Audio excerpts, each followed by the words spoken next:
mahaka wako wengi wa kuhaka. Nitakuwa naeleza mahakama ulo. Wewe kwanza hata usinikumbuse. Kakifika sana kwa nyumba si unasemanga I don't know what to say.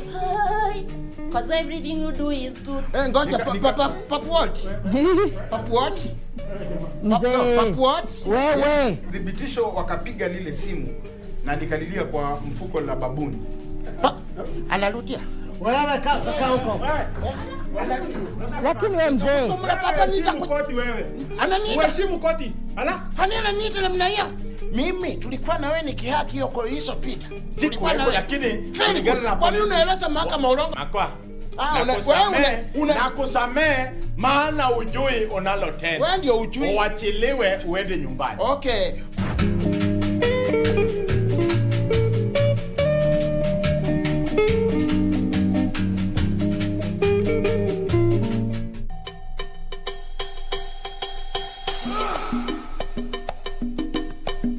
Sikufuguli huku mpaka uniambie mbona umekuja huku. Never ever ask me that question again. Okay? Please no. You parked and left us. I mean, who does that? Your own kids. I left you a rich dad. Really? Just pack up and leave. And you're? I am like your father. And you can learn a lot from me. I haven't learned a lot from my own father. Please leave my son's office before I call security on you. It's one department I've not met. By all means, please do. Call them. I just need your help speaking to my children.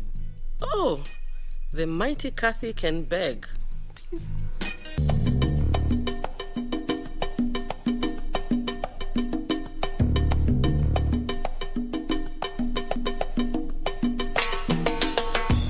Karen, open the door, please. They will fight for their love until the end. Easter is here with us. The Spirit of the Lord is upon me. A walk through the streets of Jerusalem. The cross and the mockery that came with it. Are you the King of the Jews? This man? A king? The death and the resurrection. The story of Christ Jesus during Easter through the lenses of John. I baptize you with water. Mark, Matthew, and Luke. Blessed are you poor, for yours is the kingdom of God. Marking Easter by bringing the Bible to life only on KBC Channel 1. He has risen. He's not dead.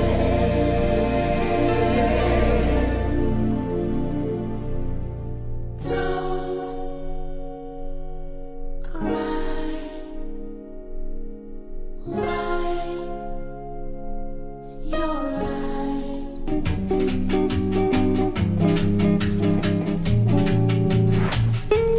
Niambia hii mahaka wako wengi wa kuhaka. Nitakuwa naeleza mahakama ulo. Wewe kwanza hata usinikumbuse. Kakifika sana kwa nyumba si unasemanga I don't know what to say. Cause everything you do is good. Ngoja papu what? Papu what? Papu what? Wewe. Thibitisho wakapiga lile simu na nikalilia kwa mfuko la babuni. Analudia. Wewe kaa huko. Lakini wewe mzee. Uheshimu koti wewe. Ananiita. Uheshimu koti. Ala? Kwani ananiita namna hiyo? Mimi tulikuwa na wewe nikihaki hiyo kwa hizo Twitter. Sikuwa na lakini kulingana na kwani unaeleza mahakama urongo? Akwa. Nakusamee maana ujui unalotenda. Wewe ndio ujui. Uachiliwe uende nyumbani. Okay.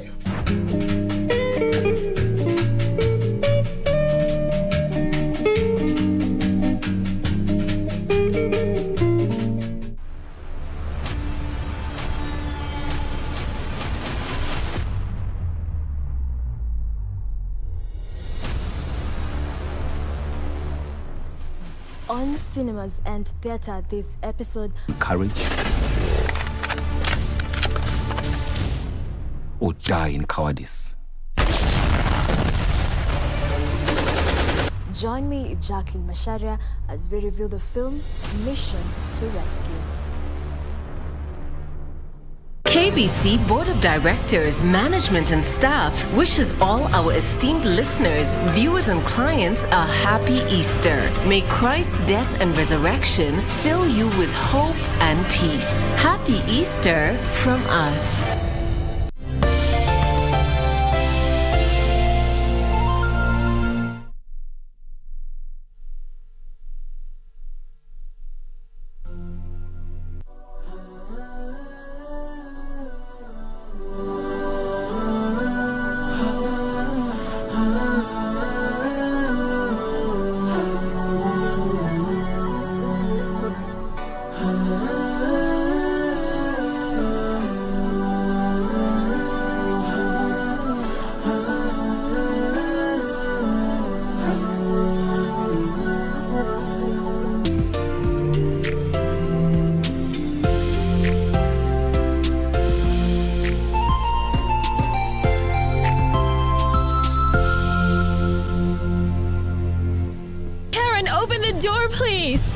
They will fight for their love until the end.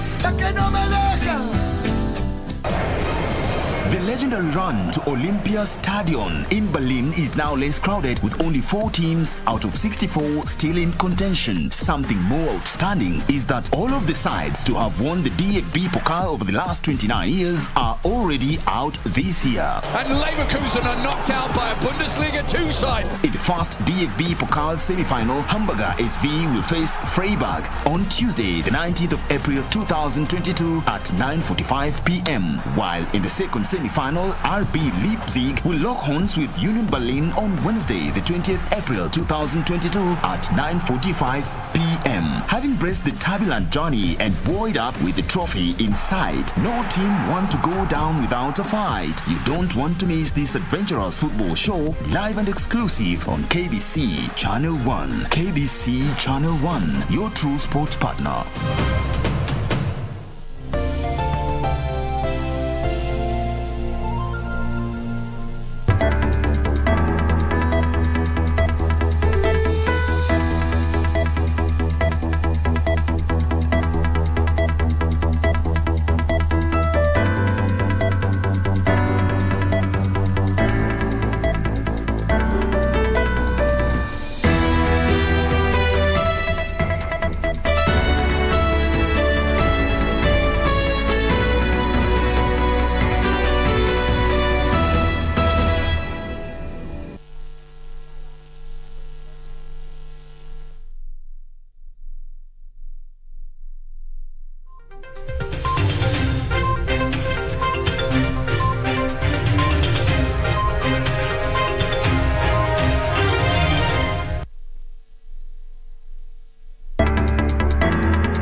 Good evening, welcome to Prime Edition. I am Cynthia Nyamai. Now tonight we are going to tell you a story on Parliament and the drama that people witnessed today. We also have UDA nominations. We'll be taking you live to some parts of this country where the nomination is still ongoing. And in business, we take you all the way to Kisumu, where we speak to a young man in his 30s Sunday, telling us why he left his lucrative job and got into poultry farming. In sports, Karen is on standby and she will have various stories including police and the athletics. That and more coming up shortly, but first, let's have the highlights. The pump prices of super petrol, diesel and kerosene increases by 9 shilling and 90 cents per litre respectively. Brace for tougher times. Fuel up by 9 shillings as government cracks whip on errant dealers. Out of order. National Assembly is forced to adjourn early as heated debate takes center stage. Litmus test. UDA conducts party primaries countrywide. Scales of justice. Mumia's company receiver manager is shown the door.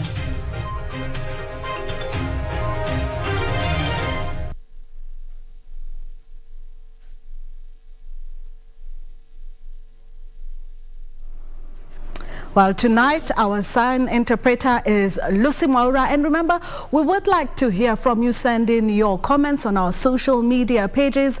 On KBC, we are on Facebook, Twitter, and also Instagram. Now, the cost of living is expected to further rise after the Energy and Petroleum Regulatory Authority, EPRA, increased fuel prices by 9 shillings and 90 cents. EPRA Director General Daniel Kipto said that the hike would have been as much as 40 shillings and 24 cents were it not for a fuel subsidy by the government. Fuel prices retail at a record high after Thursday's review. The saw prices increased by 9 shillings and 90 cents. A litre of super petrol will be cheapest in Mombasa at 142 and 36 cents, diesel at 123 and 26 cents, while kerosene will retail at 111 and 19 cents.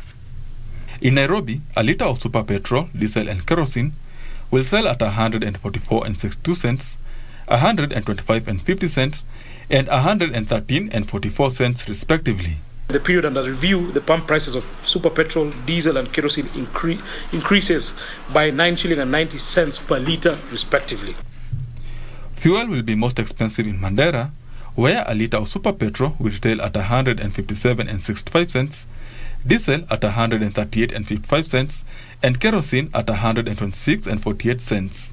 In terms of the super grade, the actual calculated pump prices for the April to May cycle that will be commencing tomorrow is 173 shillings and 70 cents, and our actual published pump price will be 144 shillings and 62 cents.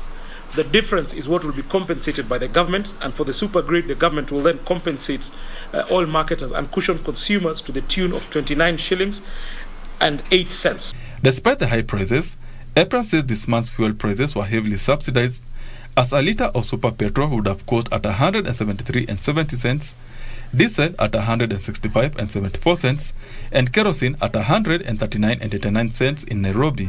Wish as EPRA to assure the public that of our continued commitment to observe fair competition and protection of interests of particularly consumers as well as investors in the energy and petroleum sectors. It's still tough times at the pumps for Kenyans as the cost of fuel goes up by 10 shillings and the shortage is expected to last for another 72 hours.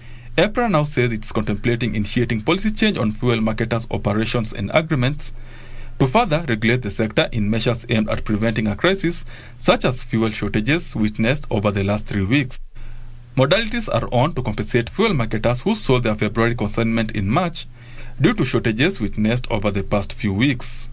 Benson Druba reporting for Prime Edition. Now, still on fuel prices, where 10 marketing companies are under investigations for hoarding fuel during the last 3 weeks that supply challenges have been experienced in the country. Energy CES Ambassador Monica Juma said Thursday the fuel marketers exported fuel at the expense of the local market, causing a shortage of fuel, and which was a contravention of the law. The CS said the government has lifted a moratorium on the movement of fuel tankers to ease supply.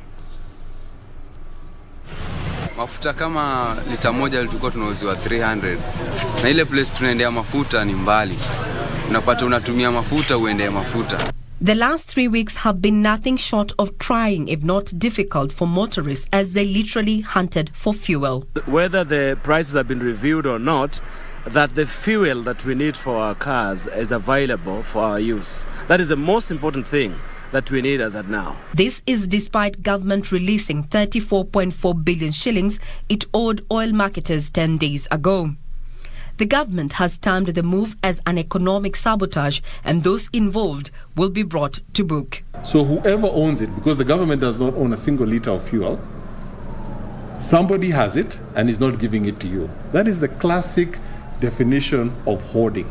We as a regulator, and I just want to give an assurance that we are governed by the rule of law and will pursue the course of the law to this logical conclusion. So far, 10 fuel marketing companies are under investigation for hoarding fuel by deliberately opting to export fuel than supply the local market, creating a shortage that is in contravention of the law.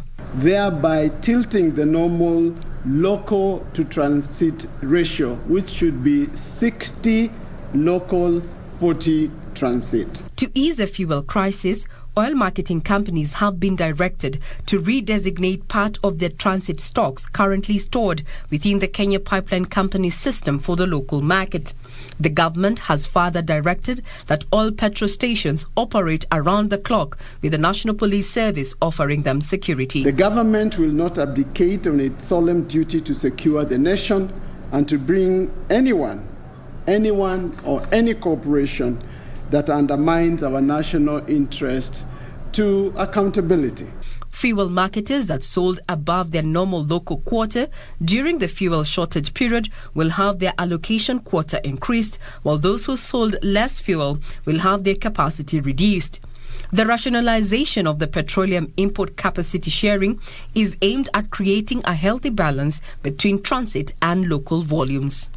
The regulator has undertaken investigations to establish exactly who or what institution is culpable of hoarding this precious commodity that has thrown the country into an artificial fuel shortage that threatened to bring business to a halt. And at the same time, government has assured Kenyans that in the next 72 hours, fuel will be available. I'm Regina Manyara and you're watching KBC Channel 1.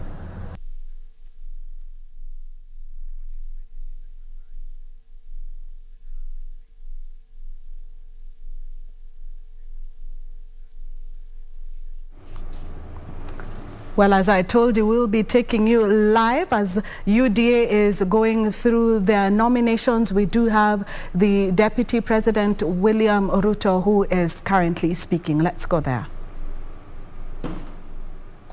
I want to say largely smoothly. We had hiccups in the morning. I know the members of the National Election Board, I left them in the office at 2 a.m. last night.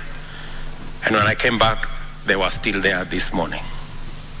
They have done their utmost to put this piece of work together. Let me thank our aspirants. Many of them, although all of us know that elections are very emotive, they are very involving, engaging, financially, emotionally, physically. And I want to thank them for being patient. Many of them have been patient. When some polling stations opened late, they were patient. And I want to say the exercise has taken place in 16,000 plus polling centers. And we have had challenges. We've had to postpone a few areas that the chair of the board has announced here, and we've had challenges in between 100 and 200 polling centers out of the 16,000.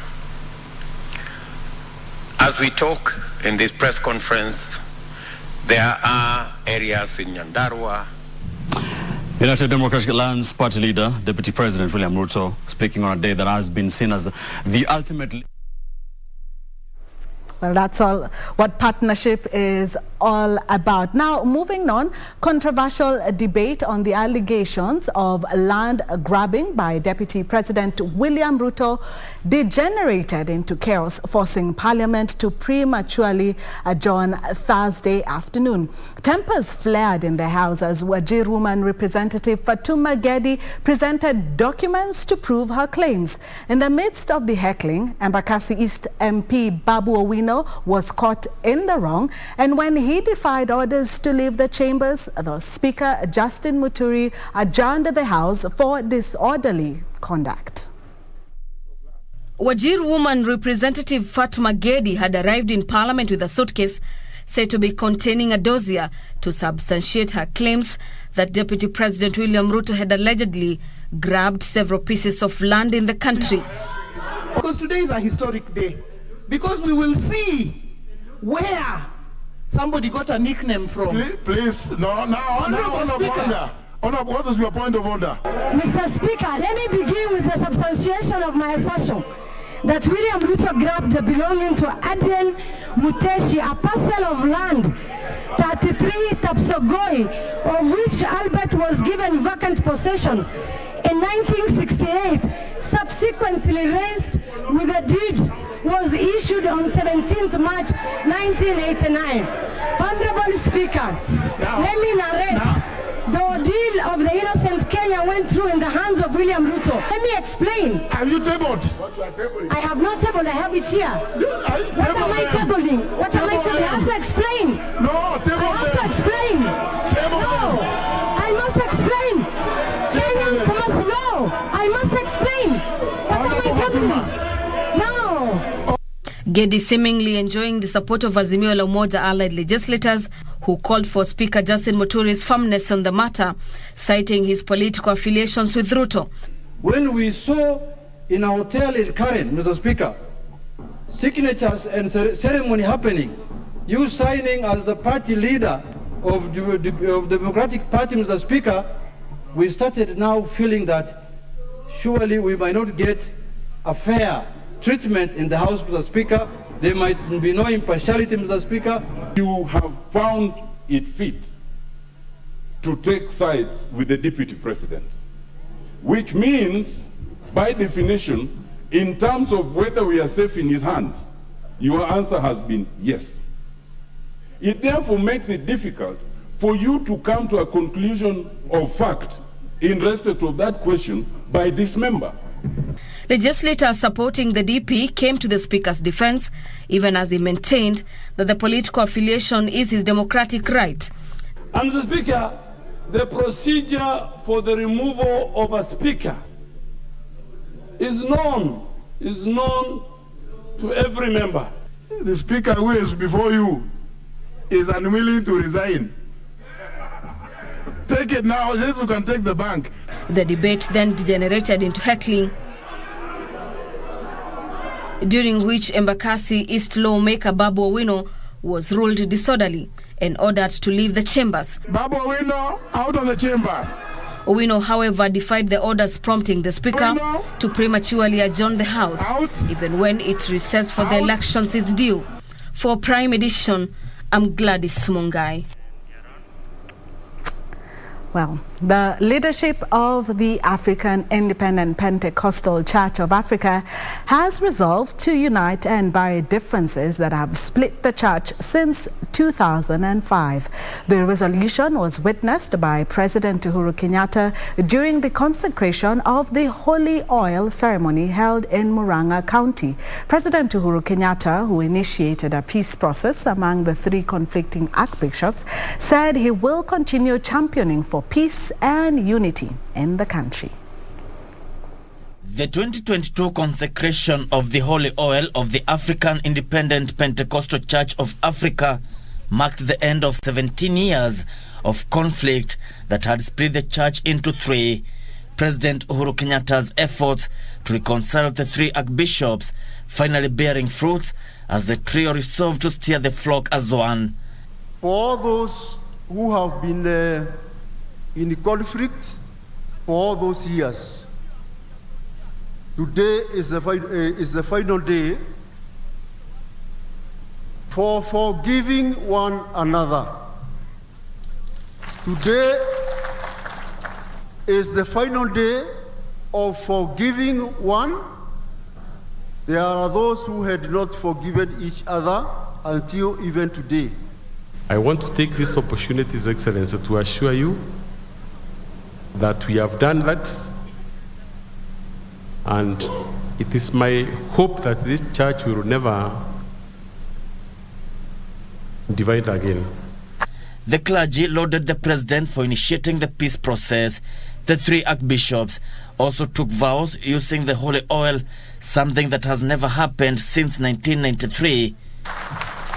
You have witnessed us exchanging vows with our holy oil, and that is binding because It has never been done like that. It was done in 1993 when the church had split for the first time. This is the second time, and we shall pray that God will help us never to come to this stage. Let it be we shall pray God that this will be final. We have managed to bring all the organs that were not functioning properly in this church together: the Bishop's Synod, the Supreme Board, the Women Council, and the Youth Council. They are now functioning properly. President Uhuru Kenyatta hailed the trio for reconciling, saying the church had contributed immensely in building the nation. Na pia nawashukuru viongozi wenu kwa sababu safari hiyo haikuwa safari rahisi. Haikuwa safari ambayo haikuwa na milima na mabonde. Lakini wakaweka sifa, wakakataa kujipiga kifua, wakanyenyekea, wakafuata yale ambaye Mwenyezi Mungu alituambia, wakasameheana, wakashikana mikono, na leo hii vita imeisha na kanisa ni moja. The head of state vowed to continue championing for peace and unity among all Kenyans. Gishoke Washira, Prime Edition. Security has been heightened across the country of the Easter festivities. Interior Cabinet Secretary Dr. Fred Matiang'i says there will be extra police checks and roadblocks as the government seeks to heighten the level of security during the holy day period. The CS, who spoke in Nairobi when he flagged off 170 vehicles to ease mobility of deputy county commissioners across the country, further said security will be intensified as the country enters the electioneering period. Security operations have been beefed up across the country ahead of the Easter festivities. Interior Cabinet Secretary Dr. Fred Matiang'i has called on Kenyans to be security conscious as they go about on their celebrations and report any suspicious cases to the relevant authorities.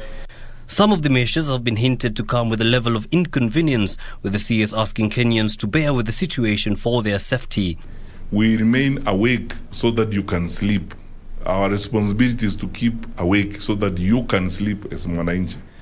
But even when we have remained awake and we meet you the following day, please be kind to these officers, cooperate with them, share information with our police officers. The heightened security measures are set to continue during and after the electioneering period. You will see us. We are going to be available. We will be in the churches with you. In some churches, we are going to insist on screening worshippers as you come in. Cooperate with us. We don't have anything wrong or an attitude towards worshippers. We want to support you, but we also want to be sure that we know who has gone into that sanctuary during that place. CS Matiang'i spoke in Nairobi during the flagging off of 170 vehicles to ease mobility of deputy county commissioners across the country. Yusufar reporting for Prime Edition. Well, we'll take a short break, but when we come back, remember I told you in business, we will be taking you to Kisumu, finding out more about what the youth are doing in poultry farming. That and more coming up shortly.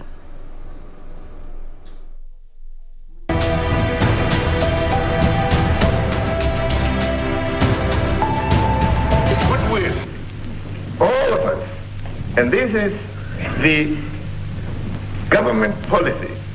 We believe that the Kenya is large enough. Kenya potentiality is great.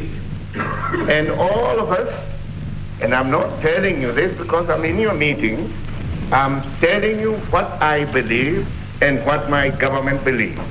That white, brown, black, can work together harmoniously in this country and make this country great.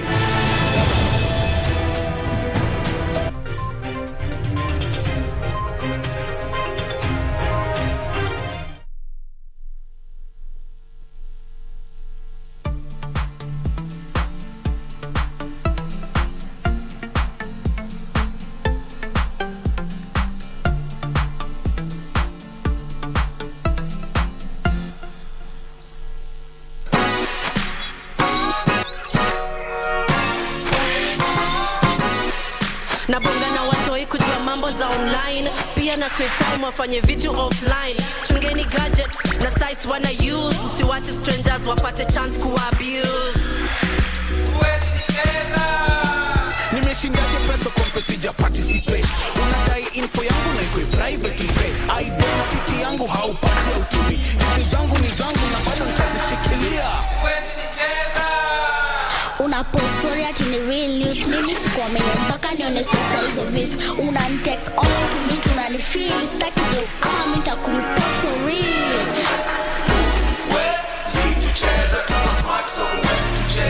Wazazi, watoi na maifu wetu.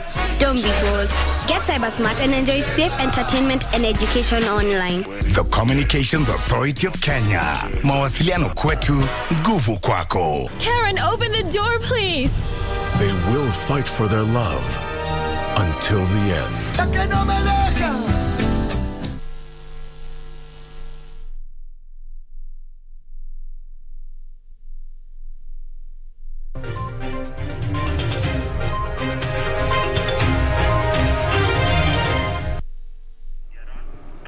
Welcome back. Now, the fuel shortage that has been witnessed over the last 3 weeks has been fodder for content on social media. Short videos and photos have painted the state of the affairs with a pinch of comedy. Teresa Mutai now samples some of your social media posts concerning the fuel shortage. Fuel shortage, not a foreign term, just a distasteful word in the mouths of Kenyans. Hey, a warm welcome, or is it a VIP reception for a petroleum truck?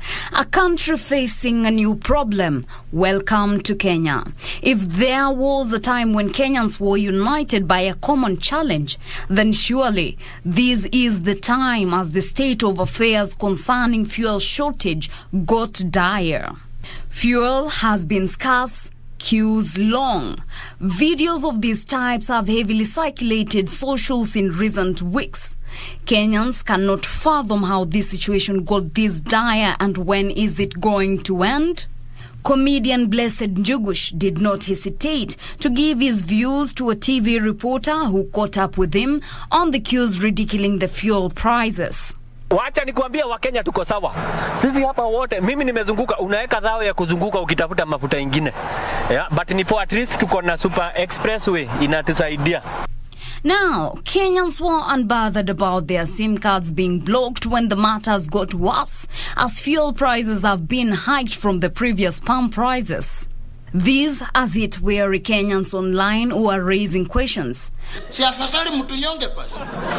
Many don't seem to be in an agreement with an assurance that the country has sufficient fuel stocks. The Crushie asks, fuel prices up again? Thinking emoji. Pato says, now the fuel prices have shot up again. This life is becoming so unbearable for the Mwananchi. It's me tweeted to Hameni, and Tony responded enthusiastically, passport iko ready. Simeon Ominde, just wait and see how swiftly the prices of commodities want to shoot up following EPRA announcing new rates for fuel. Same would take a century to implement if it involved a price reduction for fuel. For Abdallah, the message of fuel sufficiency in the country can only be equated to this picture of a young man playing tunes to the goat. It is clear that this situation will not be resolved overnight, but we might as well wait overnight to see what tomorrow brings. For Prime Edition, I am Teresa Mutai.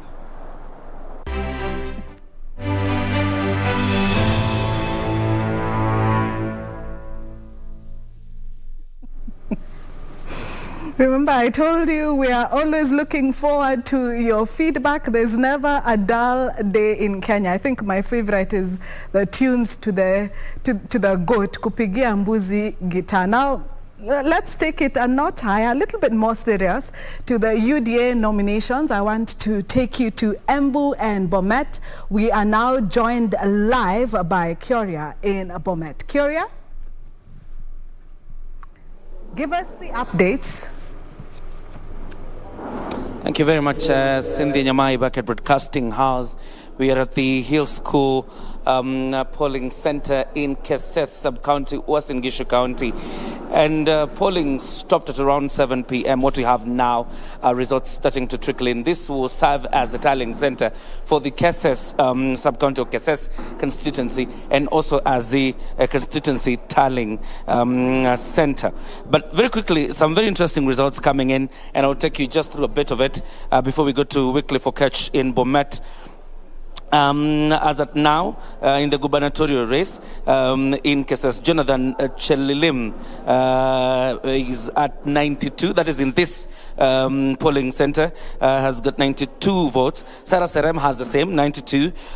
We have Julius Bitok at 100. Then we have Solomon Maritim getting 1 vote. Veska Kangogo getting 9 votes. David Singoei 5. Caleb Kositani getting 21. And of course, there are 11 disputed votes in this polling center. If you go to a constituency like Moiben, in a polling center called Kaliet, Chelilim B gets 263 votes. Kositani Caleb, the MP for Soy, getting 50. Bitok getting 25 votes. Sarah Serem 27. Kangogo Veska 5. Maritim got nothing. And then Singoe getting 7. In Soy constituency, and particularly Kamngetuni polling center, Chelilim getting 357, Bitok getting 43, Kositani 149, that is Caleb Kositani, Veska Kagogo 3, Singoe 2, Maritim 1, and Serem 15, which of course tells you that Chelilim B has an edge over his competitors, at least in these 3 polling stations, and will be able to, get the final results. But let me just get Senator Millicent Omanga, who's been in charge of this exercise in very quickly.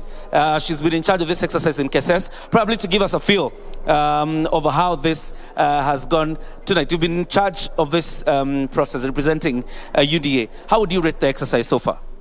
So far, so good. A few challenges which are normal in any elections, maybe logistical here and there, transportation, delays, and what have you.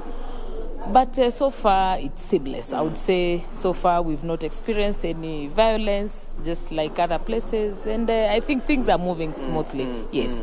Being in charge, did you encounter complaints of people who registered just the other day with the IEBC, but then their names did not appear in the register because it appeared like the UDA party was using the 2017 register? We were using the IEBC register, what IEBC gave us.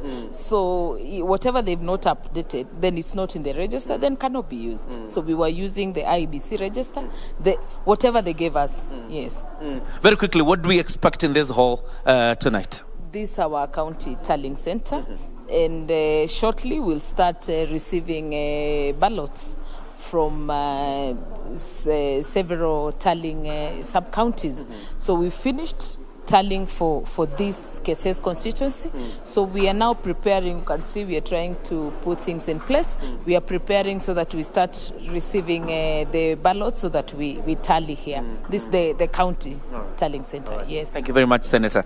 Senator Millicent Omanga, obviously being in charge of this process in Keses and Uasin Gishu County. Obviously going by the results that I've given you so far from 3 polling stations in Uasin Gishu County, in terms of a gubernatorial race, you would say Jonathan B. Chelilim has an edge over his competitors. This could change, obviously, as results continue to trickle in, but that's what we have for you so far. We'll keep updating you. For now, let me take you straight to Bomet. Our colleague Wycliffe Catch is on standby. Wycliffe.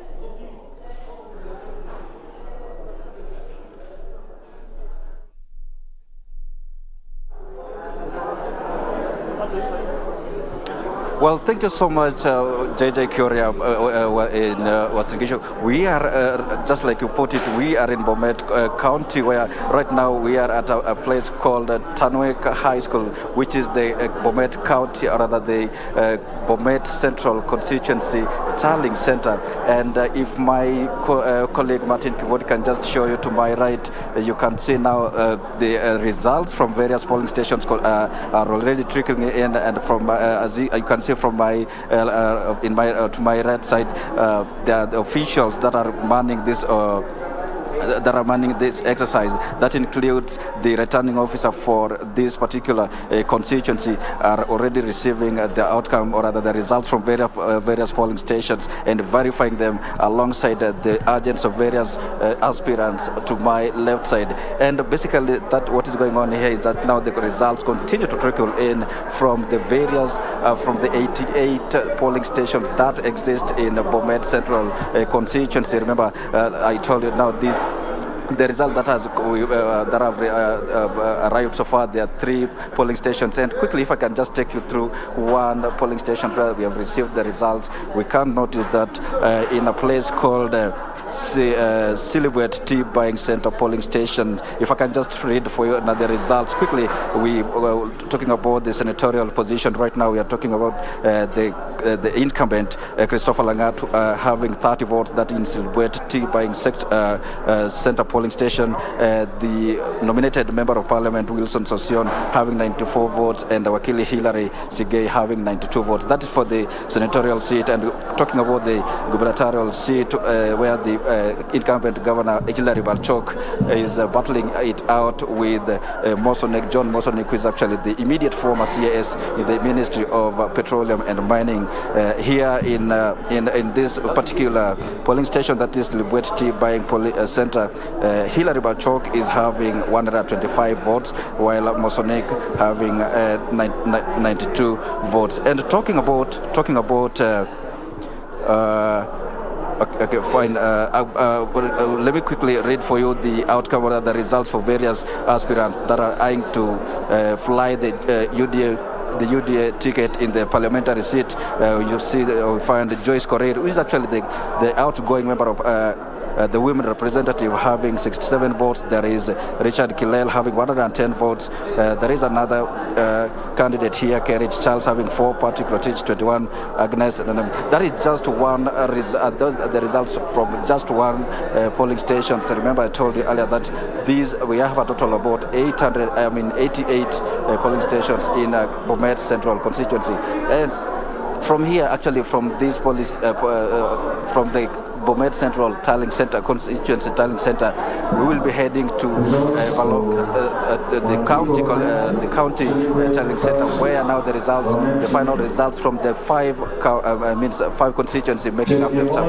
Bomet County will be tallied, and provisional results issued to the candidates as they await for the original certificates back in the headquarters in Nairobi. And quickly, if I just give you the overview of the day, how it went. Remember, this exercise, the UDA nominations, was actually happening in 36 counties, but Bomet and Embu have been singled out for the better part of the day, noting the peculiar incidents that are associated with the 2 counties. If I just give you briefly explain to you the incident that was witnessed here in Bomet, that in the morning, right where we are, some of the aspirants, including nominated member of parliament that was also Sion, Joyce Correa, who is actually vying for Bomet Central.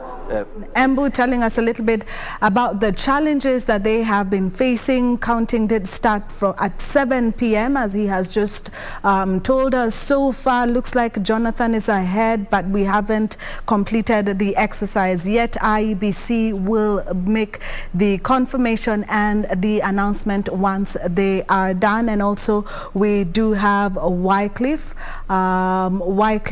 from Bomet, who also was talking about the challenges. However, at the end, we couldn't get much because of the loudspeaker, but we'll definitely keep you updated. throughout this evening and also tomorrow morning, you can catch us on the morning show for the latest updates. We also do have the updates for you on our website and our various social media platforms. Now, the High Court has revoked the 20-year lease of Mumia's sugar company to Ugandan-based conglomerate that is Sai Group. Justice Alfred Mabea ruled that the lease was not in the best interest of the creditor and farmers. The court subsequently ordered the immediate removal of Ramana Rao as the receiver manager and appointed Karato Marima as the new administrator. This and more from the courts. It was the sale of relief for farmers of Mumia's Sugar Company on Thursday as the High Court revoked its 20-year lease to Sarai Holdings. Justice Alfred Mabea ruled that there was no valid justification in offering the lease to Sarai, which had bid to revive the company at a cost of 5.8 billion shillings, leaving out the highest bidder, West Kenya Sugar Company Limited, at 36.7 billion shillings.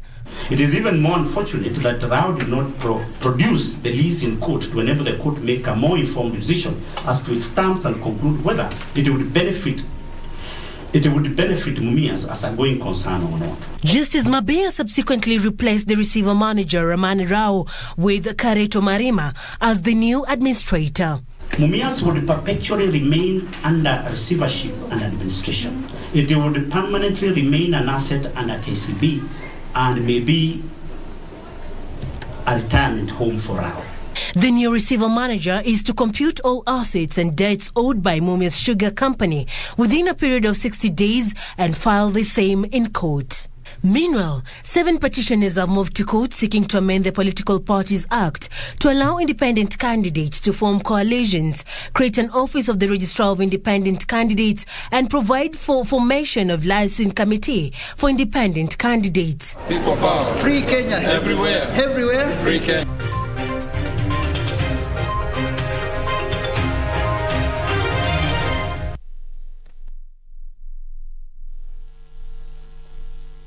KBC Board of Directors, Management and Staff wishes all our esteemed listeners, viewers and clients a happy Easter. May Christ's death and resurrection fill you with hope and peace. Happy Easter from us. Do you have a news story to share with KBC? Get in touch swiftly on email news@kbc.co.ke or call 0723 892 654 or 0734 780 124.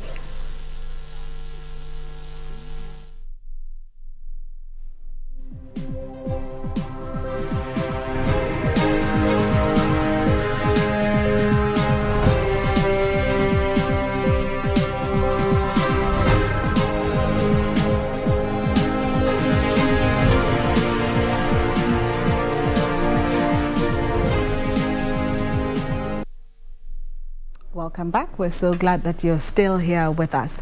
Now, the hilly Kasambara village, which is a magnificent bird's view of Lake Elementaita, Nakuru County, would be ideal for a thrilling adventure in hiking, birding, swimming, and nightlife. Tonight on Magical Scenes, Irene Muchuma Odim highlights attractions in Kasambara.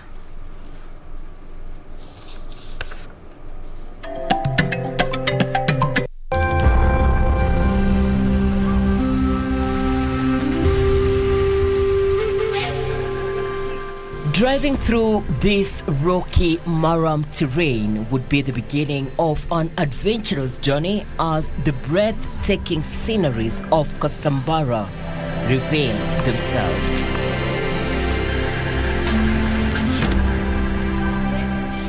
Seven kilometers off the Gilgil-Nakuru Highway, the magical vantage view of Lake Elementaita wraps you in this pure and calm serenity of this heavenly paradise.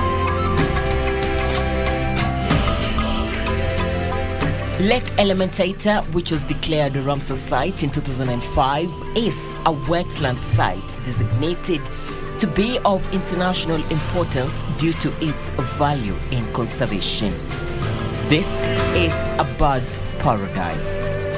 It's a natural breeding and feeding ground for many threatened bird species. The lake is a haven for bird lovers, priding in over 450 bird species, including migratory birds such as flamingos. Expect the aspect of a lake and expect being on top of a mountain, and to also just say that we do organize excursions to the lake for clients or other residents who are staying with us, and we'll take them for a picnic by the lake. If they want to go and see flamingos, we do organize excursions for them to go and see flamingos. Because it's up on the hill, the walk is nice, the air is nice, and it's quite relaxing. This luxurious escape from the bustle of any busy town is perfect for a romantic getaway, a relaxed and rejuvenating vacation, and a nature lover's retreat. Average occupancy is about 80% daily basis, and weekends we are fully booked. Hiking up these rolling hills gives one the needed smell of fresh mountain air at the center of luxurious amenities. It's not just about the lake, but where you're putting up, whether you're on holiday or on business meeting. Comfort is very key. The destination is arguably magical owing to the beautiful environment and favorable weather, one that is dotted with well-kept facilities to suit your needs. At dusk, a gust of wind blows so strongly, but with the lighting of bonfires, the party, business meetings, and leisure continues. Irene Mchuma Odim, Magical Scenes in the county of Nakuru.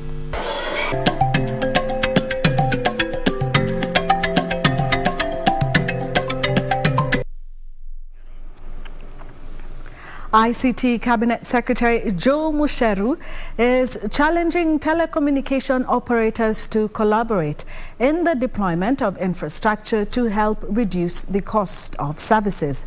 Musheru says infrastructure sharing could significantly help save investment costs and reduce duplication. He says such benefits can be passed to consumers through reduced cost of services. The government has been advocating telecommunication service providers to share infrastructure in order to grow availability of services across the country.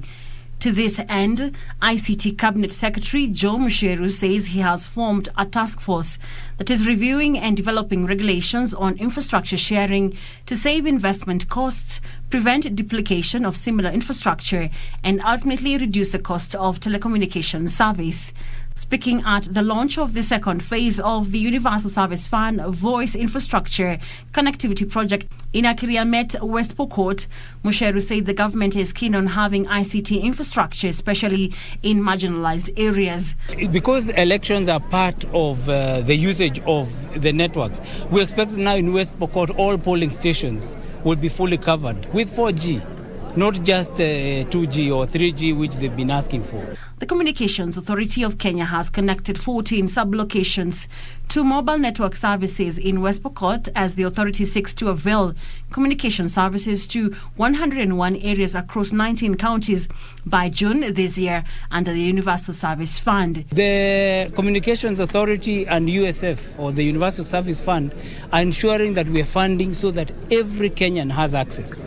So other than elections, there are many other services. People can use these for their digital jobs. The focus is to serve the unserved and underserved areas. We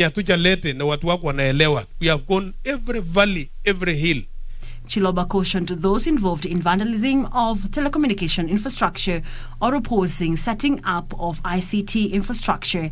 Must kama hii imewekwa hapa ni kuhakikisha kwamba wananchi wote ambao wanaweza kupata proper communication watahusika katika kulinda usalama wa area hii. CA plans to roll out the third phase of the USF project, which will target 68 marginalized sub-locations. Caroline Jenga for Prime Edition. For a period of time now, many youth have chosen to engage in agribusiness, partly due to their inability to secure formal employment. Their efforts have largely paid off, albeit the challenges in most cases in financing. In this week's edition of Young and Industrious, Wycliffe Okech engages Steve Sunday, a 30-year-old poultry farmer in Kisumu who quit a lucrative job to venture into poultry farming.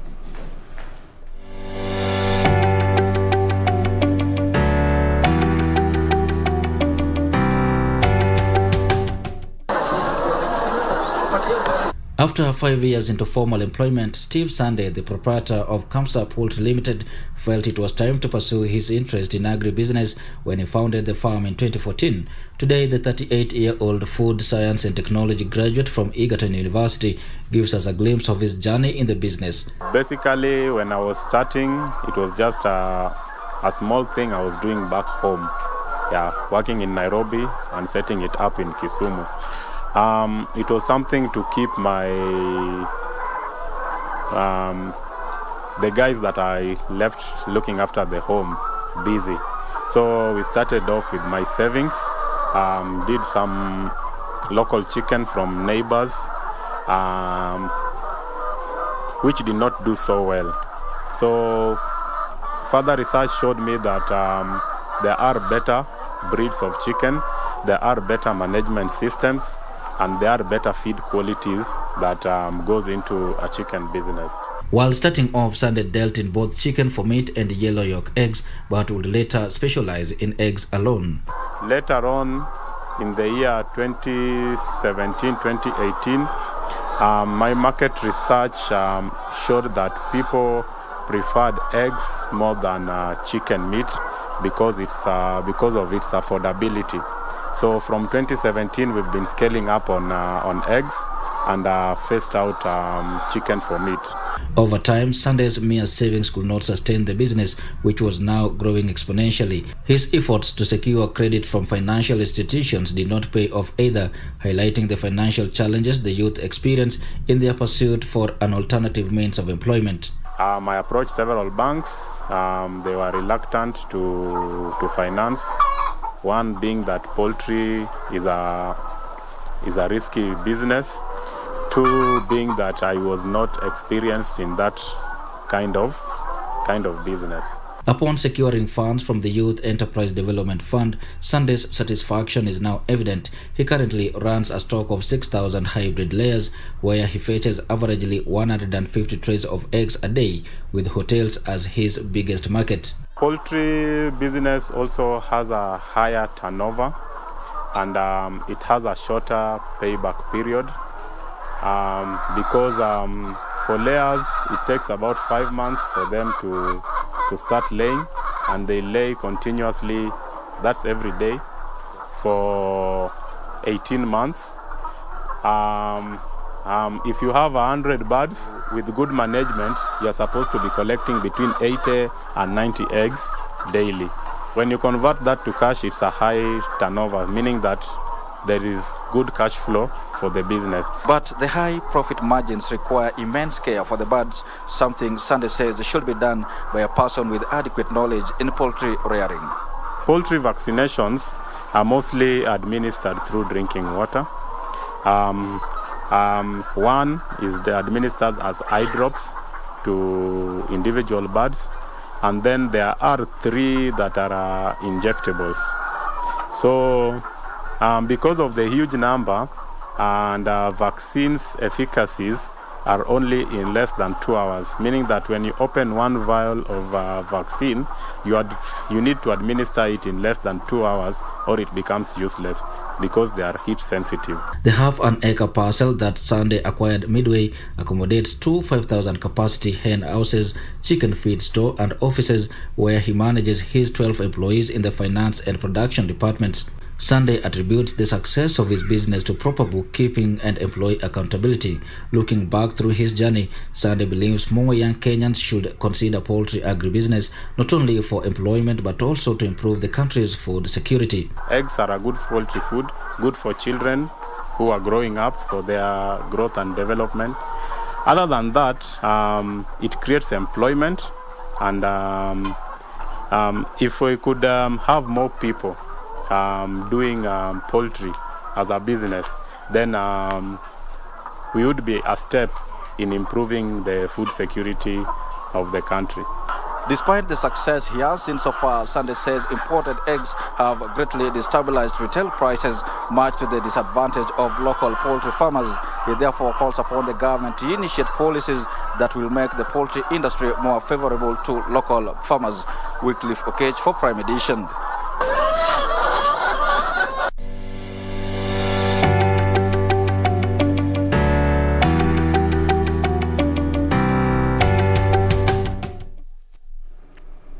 That segment is becoming quite popular. I do want to take you now to Nandi, where we do have our reporter Timothy Kipnusu, and we are just getting reports that there is chaos currently being witnessed at Peter's polling station, and this just started when the counting was ongoing. Those are live pictures from Nandi.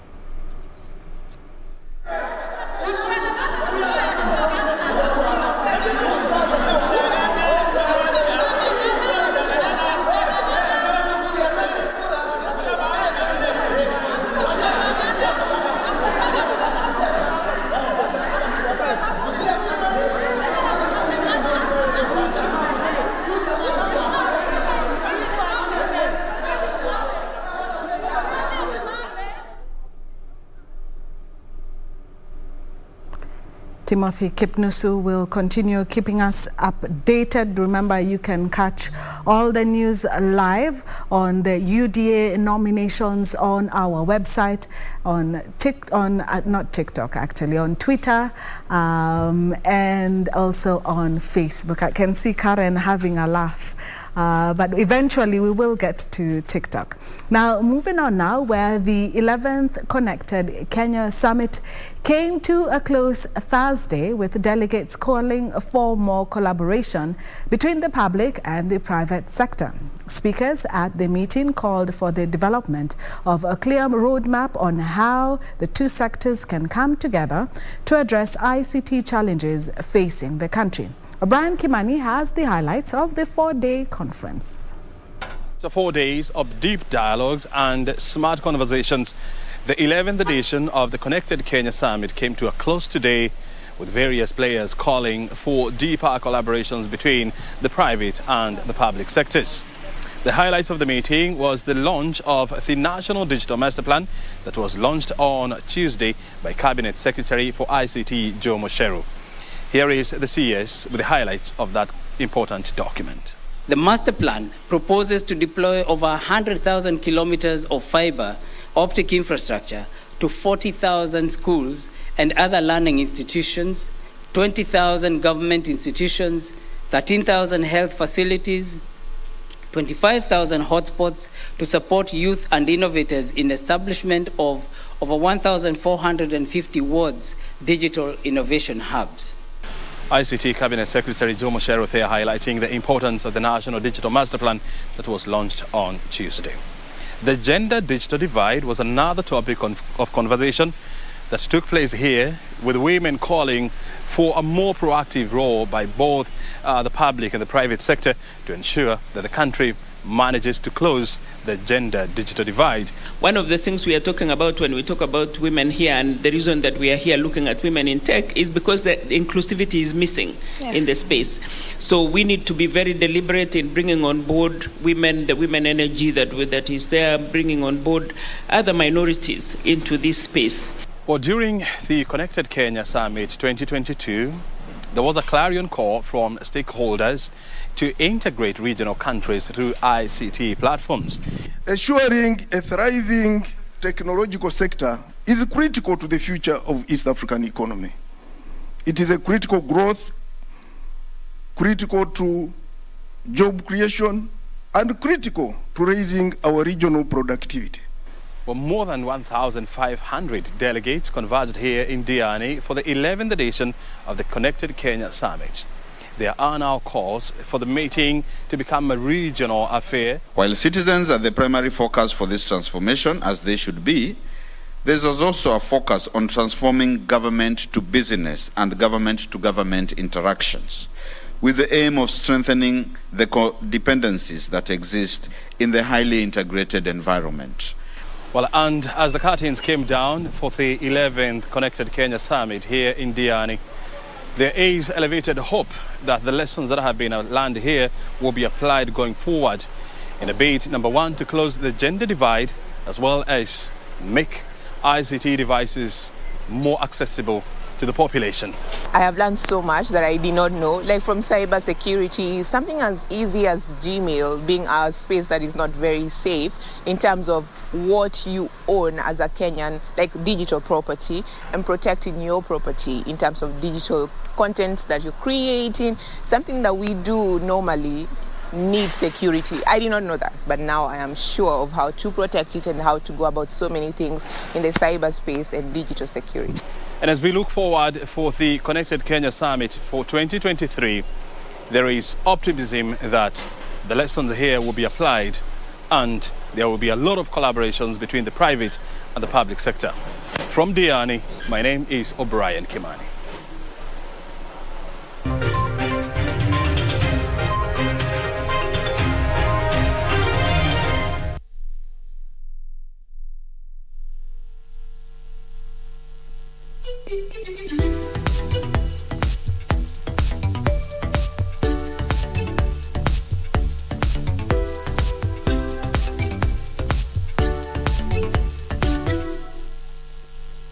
Ili kupata mafuta kupanda kama skiza tune kwenye simu yako, bonyeza *811 397 hash.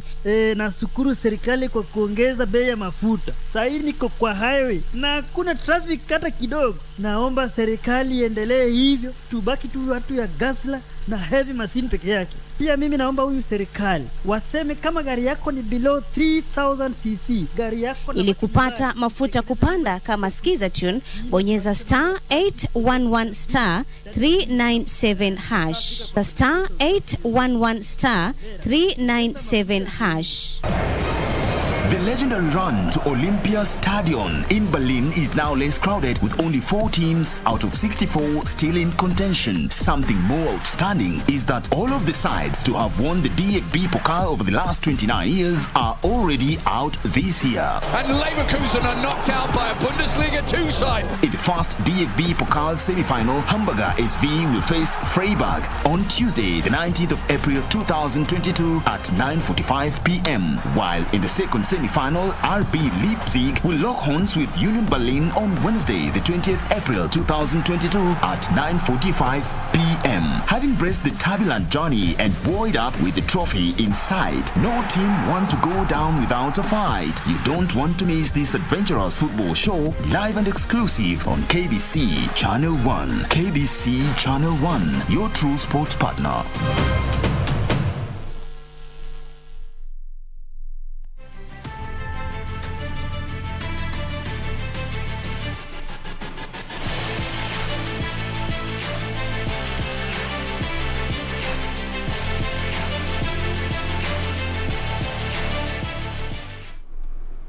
Welcome back. Let's now delve into matters sports. My name is Karen Kibet. Now, the Kenya Tourism Board has today renewed its partnership with the World Marathon record holder Eliud Kipchoge as the Magical Kenya Ambassador. The partnership is part of the continued efforts by the board to leverage Kenya's status as a global sporting powerhouse to market the destination to the world. Eliud was first signed as Kenya's Tourism Ambassador in 2020, a partnership that saw the champion promote Kenya as a preferred tourism destination locally, regionally, and internationally through various campaigns. Speaking during the announcement at an event held at Karura Forest, Eliud Kipchoge said that he was honored to renew his partnership with the Magical Kenya as its destination ambassador, noting that his love for Kenya made the engagement fulfilling to him. Because we want to profile our conservation areas, but also we want to profile the program that we do jointly in Kenya for conservation. You cannot change your parents and you cannot change the location you are born. Yeah. So we are born in Kenya, and this is our hoarding business. So thank you very much, and I'm looking forward for a wonderful partnership. The 2014 Commonwealth Games 5,000-meter gold medalist Mercy Cherono was in a class of her own, easily winning the women's 5,000-meter final on day one of the Kenya Police Service Athletics Championships at the Kasarani Stadium. Meanwhile, Wycliffe Kinyamal secured a place in the 400-meter men's final after finishing first in Heat 2 of the semi-finals. Cherono braved stiff opposition to win the women's 5,000 meters final after clocking 15 minutes and 20 seconds. Beatrice Chebet came in second, while Caroline Nyaga finished third. Kama mwanariadha unatarajia kila kitu ikuwe fast, ikuwe slow, so hakuna uoga yoyote. Nilikuwa natarajia hata ikuwe faster alafu ndio tukimbie time vizuri. But nilifika wakati katikati nikasema acha nijaribu nguvu yangu nione vile nitaenda.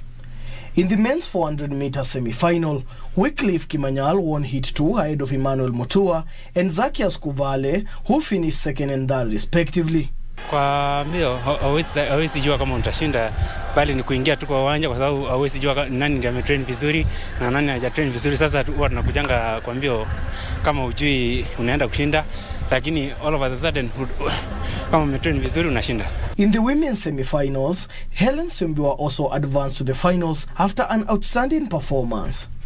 Miss Lalange, and I always train with men, no ladies, because the more I train a lady, no challenge.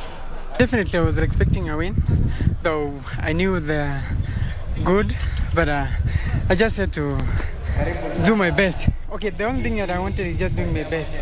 The finals of the Kenya Police Service Athletics Championships will be held tomorrow, where the Kenya Police team will be named ahead of the national championship.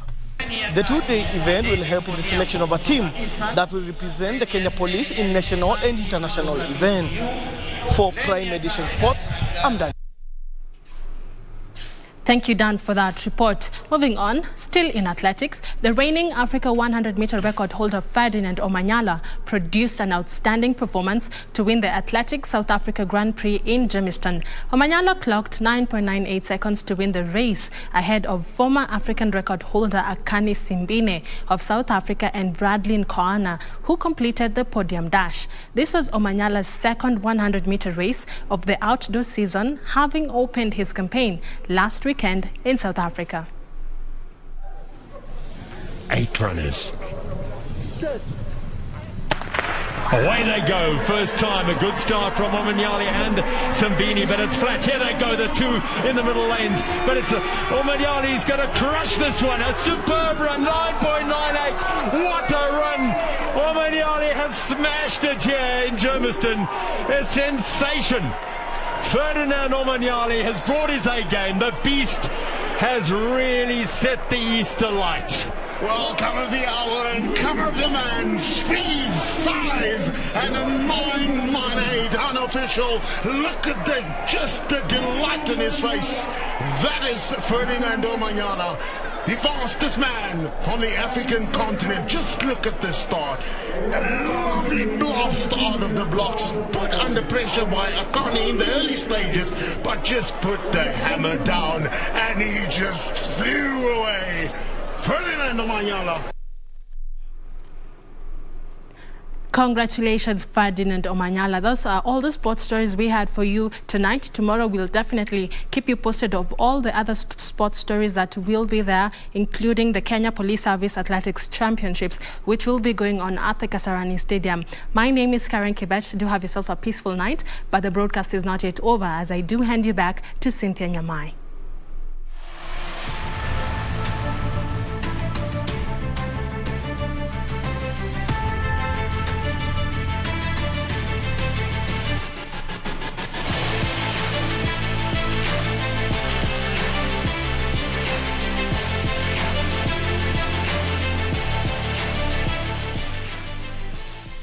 Thank you, Karen, for all the action in sports. Now, just a few of your comments. We have Maithia Musunga in Masinga, Brandon Rono in Bomet, and John Gashoka in Nyandarua, Faith Cherotich in Njoro, all sending greetings and saying that they are watching. As you can see, everyone around the nation is watching KBC. We will continue to give you highlights on the UDA nomination. But for now, we have to close down for a few hours. I do want to wish you a good night and happy Easter from me and the rest of the team.